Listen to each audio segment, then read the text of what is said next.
Sword Art Online.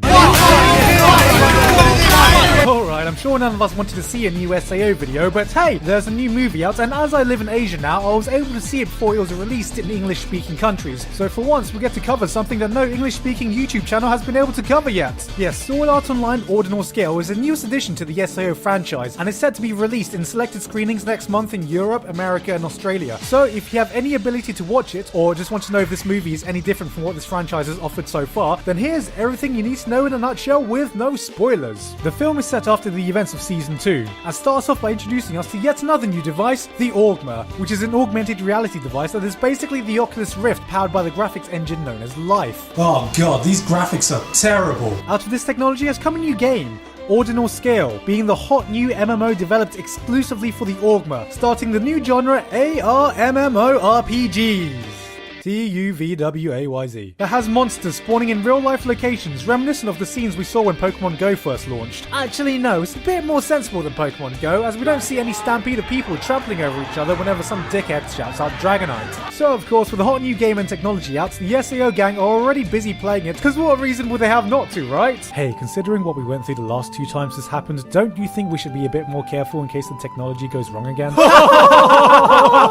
That'll never happen! It happens. Yes, something becomes awry when old SAO bosses start spawning about the city, and it's up to our crew to figure out how the new characters, Yuna, an AI idol program developed specifically for Ordinal Scale, Eiji, the second-ranked player in the entire game, and Dr. Shigemura, the developer of the Augma, are all connected to the strange events surrounding Ordinal Scale. The movie follows the formula that got the franchise going in the first place. New device with new game, new villain using the technology for their own goal, Kirito becomes god, etc, etc. It doesn't really do anything new or groundbreaking, but instead takes the best bits people like the franchise for, and yes, there were really bits that people enjoyed, and builds on that, resulting in technically the best thing the franchise has done to date, but that's not really saying too much as the bar was never that high. The first thing the movie does right is give the sense that there is something at stake again. See, the problem with arcs like Alfheim and Excalibur is that there is nothing really at stake for dying, even if the characters could really act like it, and any sense of urgency and thus our investment was lost, because you can play your death off as dramatically as you like, but when we know you're about to respawn in a few minutes, you'll just look like an overdramatic crybaby wasting your time dying when you could have got on the fucking payload.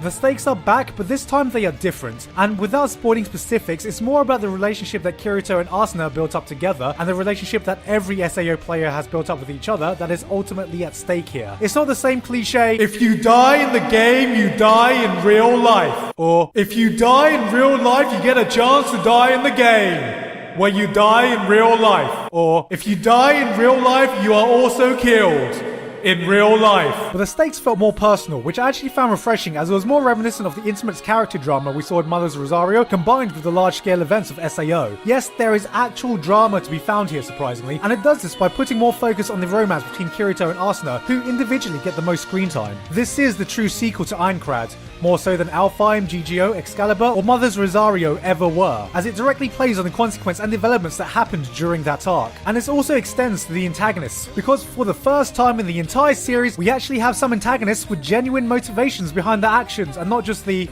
I don't know. Seems legit. Reasoning that we are so used to. As we learn more about who these extra characters are and the true nature of the technology, it makes sense on a personal level why the events that are happening.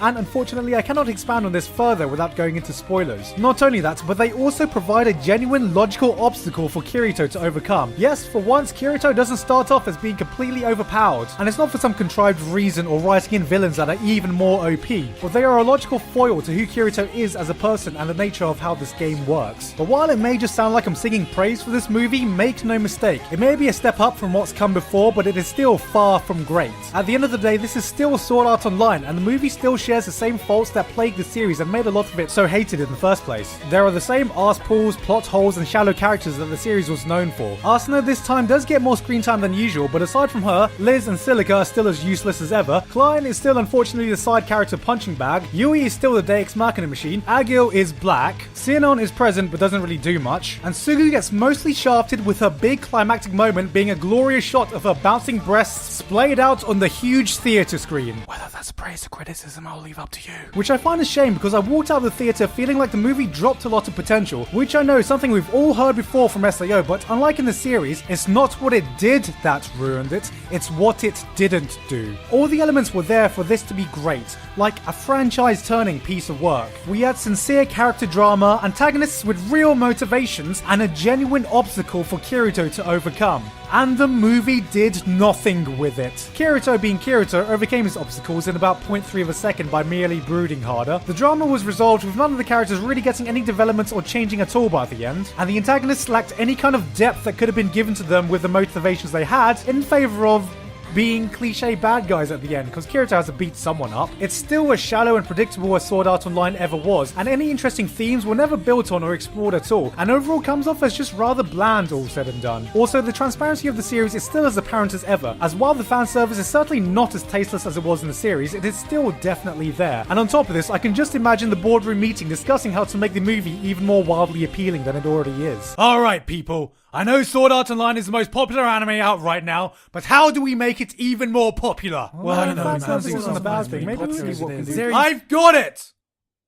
How about Sword Art Online? With idols. Yes! Genius! Oh my God, Absolute absolutely genius! genius! Why Yes! didn't I think of Idols! that? Having said that, if there was one reason I was glad to see this on the big screen, it's that the movie definitely delivered on the animation and action sequences. Yuki Kajira again delivers a soundtrack that has consistently been one of SAO's high points, and the action sequences managed to build on the best ones the series has to offer. Seeing this on the big screen was an absolute treat, and the final climactic clash was the finest sequence to come out of SAO by a long shot, being the largest scale battle that looked amazing while paying tribute to the entire franchise thus far. And along with the major bombastic action scenes, it also features very well done idol scenes too in its climax. You know, if that's your thing. With this in mind, Ordinal Scale feels like your typical average Hollywood action blockbuster, and that is it in a nutshell. It's as close as we've gotten to an anime summer blockbuster, and for that reason you can even enjoy the best parts of it without having seen SAO at all. It takes the tried and true formula of the Ironclad arc, but adds a little more focus on character motivations and relationships, while delivering some of the best action sequences the series has to offer, giving us the sequel to that arc fans always wanted. It is, however, still plagued with the same problems and issues that make the series so hated by some in the first place, and is still very much SAO, shallow characters, predictable plot and all. How good is Sword Art Online Ordinal Scale? Well, if you're looking for a definitive answer of if this movie is worth watching, then ask yourself this. Have you ever found enjoyment out of Sword Art Online? If you hated the original series, then this will not change your mind. If you're a fan, then you'll probably think this is orgasmic, but if you found any kind of enjoyment from the original series, especially the first arc, then you will find something to enjoy here, especially if you get the chance to see it in theaters. So yeah, for me, it was enjoyable.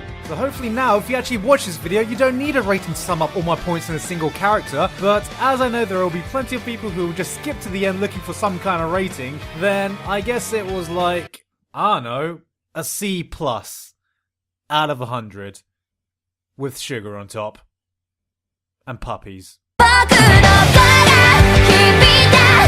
Hey guys, hope you enjoyed the video. Thank you very much this month to Jared Cattell, Gabe Brown, Vincent Mooney, Pekasari, Lauken, and everyone else on Patreon for helping to support me for this month. Now, I know I said I wouldn't be doing anime reviews again, as I feel like in this day and age are a lot less relevant than they used to be, but as this was a theatre release and not everyone could just go out and stream the first few episodes to see if it's for them, I thought there would be a good number of you who actually wanted to know how good the anime film was. So as we get a lot of anime screenings here in Asia, I may end up doing more reviews of anime film screens here in the future. Also, since reviewing anime films in theatre is new for me, if you're interested in hearing a spoilerific discussion of the film, then let me know, as I may put up another quick video if enough people want to see it and, you know, don't mind being spoiled or whatever. But apart from that, that's it from me. I've been Giyuk, and I'll see you all next time.